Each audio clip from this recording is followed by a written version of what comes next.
মোৰ প্ৰিয় বন্ধু বান্ধৱীসকল নমস্কাৰ জনাইছোঁ সকলোকে।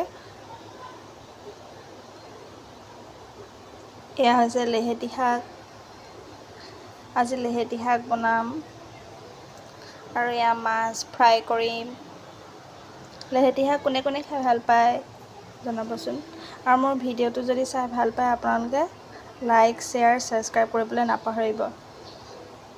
কচু আৰু ঔটেঙা বনাবলৈ লৈছোঁ। পিঁয়াজ ভাজি আছোঁ। তাৰপিছত কচু আৰু ঔটেঙাখিনি ইয়াত দি দিম। আপোনালোকে কচু আৰু ঔটেঙা খাই ভাল পায়নে? আৰু মোৰ ভিডিঅ'টো চাই ভাল পালে লাইক শ্বেয়াৰ ছাবস্ক্ৰাইব কৰি দিব দেই। আপোনালোকে মোক লাইক কৰিলে, শ্বেয়াৰ কৰিলে, ছাবস্ক্ৰাইব কৰিলে তেতিয়াহে ভিডিঅ'টো বনাবলৈ মই উৎসাহ পাম। আপোনালোকে যদি মোক মৰম নিদিয়ে মই কেনেকৈ উৎসাহ পাম। হৈছে মাছ ফ্ৰাই কৰিছোঁ।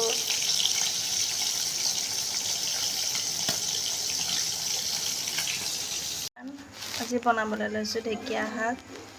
ঢেকীয়া শাক ভাজিম। এয়া ঢেকীয়া বাচি আছোঁ।